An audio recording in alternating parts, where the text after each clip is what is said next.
Friends, कैसे हैं आप सभी लोग। आप सभी को इनर वॉइस टैरो की तरफ से बहुत बहुत शुभकामनाएं नए साल की। Wishing you a very very happy new year. नया साल आपके लिए मंगलमय हो। भगवान आपको बहुत अच्छी हेल्थ दे, वेल्थ दे, आपको प्रोस्पेरिटी मिले, करियर में प्रोग्रेशन हो और फैमिली में पीस और लव बरकरार रखे। भगवान आपको वो सभी कुछ दे जिसकी आप कामना करते हो। इसके साथ ही हम शुरू कर रहे हैं आज एक नई एनर्जी और एक नई वाइब्रेशन के साथ अपना नए साल की रीडिंग। तो होप सो ये वाला वीडियो जो है आपको बहुत बहुत पसंद आएगा।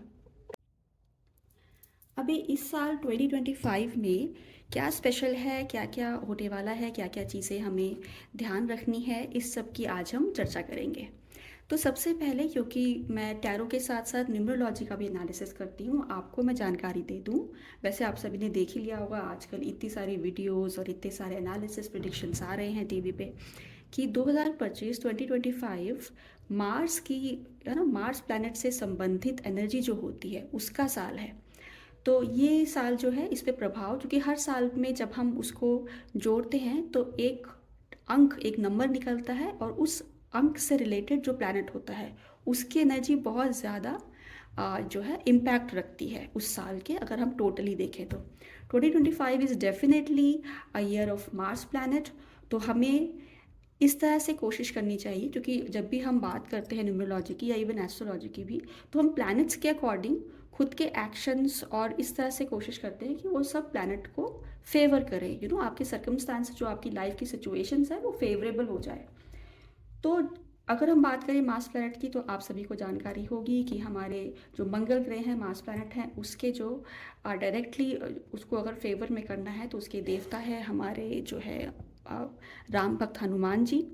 तो हमें जो पूरे साल है हमें कोशिश करनी है कि हम लॉर्ड हनुमान जी को प्रे करें, उनकी शरण में रहें।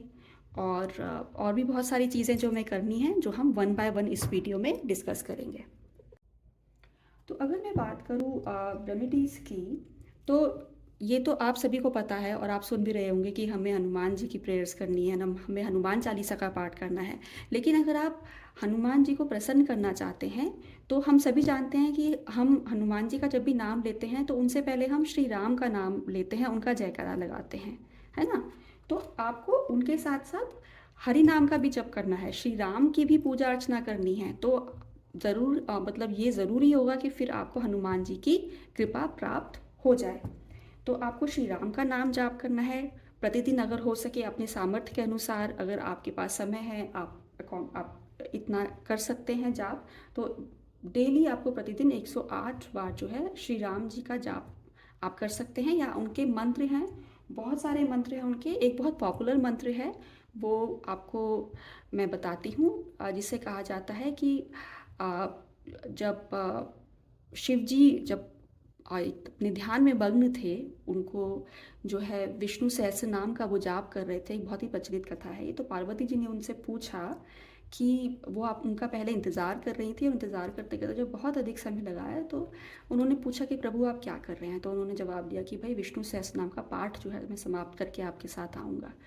तो पार्वती जी के पूछने पे फिर शिव जी ने बताया कि उन सभी नामों में श्री राम जी का नाम बहुत ही दिव्य है, बहुत ही अद्भुत है, और उनके 1000 नाम के पाठ के बराबर ही श्री राम जी का जब नाम आप जपते हैं तो वो उतना ही फल प्रदान करने वाला है।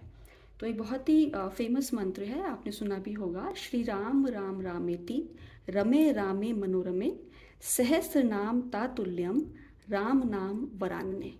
जी हाँ, ये मंत्र जो है आपको, अगर आप चाहें तो इसका भी जाप कर सकते हैं अपने सामर्थ्य के अनुसार। आवश्यकता अगर आपको अगर आपको लगता है कि आप 108 बार कर सकते हैं, ठीक है, नहीं तो आप 11 बार 21 बार भी इसका जाप कर सकते हैं। ये डेफिनेटली आपको स्ट्रेंथ प्रदान करेगा, बल प्रदान करेगा।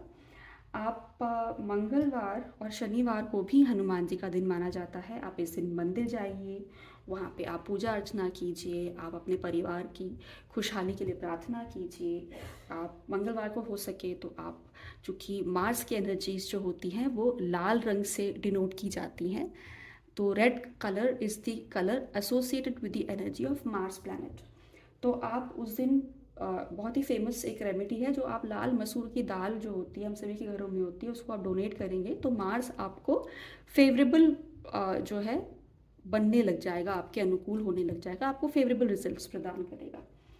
इसके अलावा हम सभी लोग अपने घर में तिलक तो लगाते ही हैं। कोई हल्दी का तिलक लगाता है, कोई केसर का तिलक लगाता है, तो हनुमान जी का तिलक आप लगा सकते हैं चाहें तो। और इसके अलावा आपको और आप क्या कर सकते हो, आप अगर आप हिंदू हैं, आप गौ सेवा कर सकते हैं। तो आप गाय माता को रोटी में गुड़ डाल के उनको भोग लगाएं गौ माता का।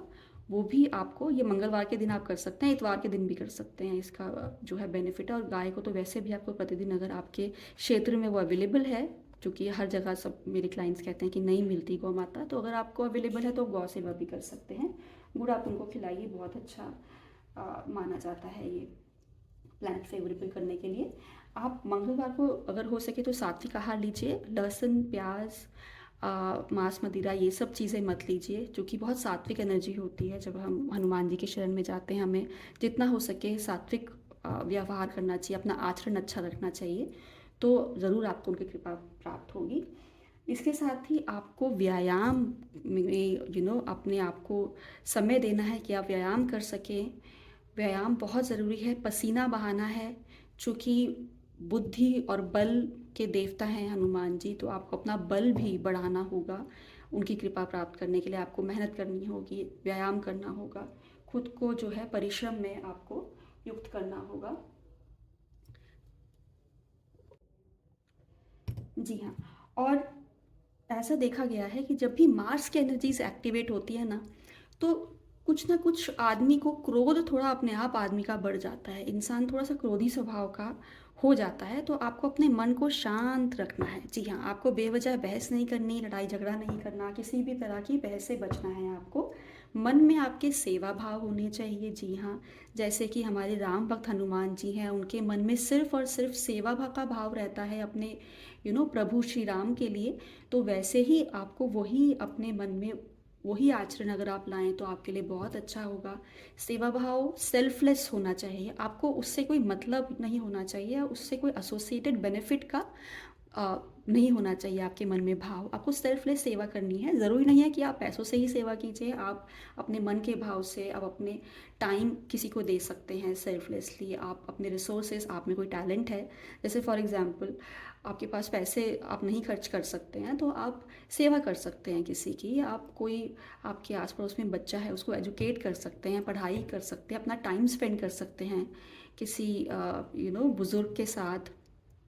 आप अगर कोई गरीब मिल जाए तो उसको, जैसे अगर आप घर में रोटी बना रहे हैं तो उसको आप अन्नदान दे सकते हैं। इसको अन्नदान देने के लिए सोचना नहीं पड़ता, योग्य पात्र की भी आपको इतना नहीं सोचना पड़ता। तो ये छोटी छोटी चीज़ें हैं जिससे कि आप सेल्फलेस सर्विस में लिप्त हो सकते हैं, और उससे डेफिनेटली आपको कृपा मिलेगी, प्रभु की हरी कृपा आपको ज़रूर मिलेगी। तो ये कुछ छोटे छोटे मैंने आपको बताए पॉइंट्स और रेमेडीज़ आप बोल सकते हो, जिससे कि आपका जो नया साल है वो बहुत मंगलमय हो। आपको जो है प्रभु श्री राम की और राम भक्त हनुमान जी की कृपा प्राप्त हो। आप हमें बताइएगा कि आपको ये वीडियो कैसा लगा। इसके साथ ही आपके लिए टैरो रीडिंग भी उपलब्ध है, और बहुत सारी बातें हम करेंगे आने वाले वीडियोस में। तो हमें सब्सक्राइब कीजिए, हमें फॉलो कीजिए इंस्टाग्राम पे, आपके पास इन्फॉर्मेशन स्क्रीन पे आ ही रही होगी। आप कमेंट करके हमें बताइएगा कि आपको और किस किस तरह की वीडियो देखनी पसंद है, ताकि उसी तरह का आपके लिए कंटेंट हम लेकर आएँ। तो बहुत बहुत धन्यवाद आप सभी का जुड़ने के लिए हमसे, और आशा करती हूँ कि आपका ये साल बहुत ही मंगलमय हो। आपको भगवान वो सभी दे, आपको हरी कृपा प्राप्त हो, और अपना आचरण और व्यवहार बहुत ही सुंदर और सात्विक बनाइए। अपने आसपास भी सुंदरता और सात्विकता का भाव फैलाइए, और आनंद ही आनंद पाइए। So love and blessings from inner voice tarot, and hope you all will do well this year. So keep watching us and follow us for more content like this. Thank you.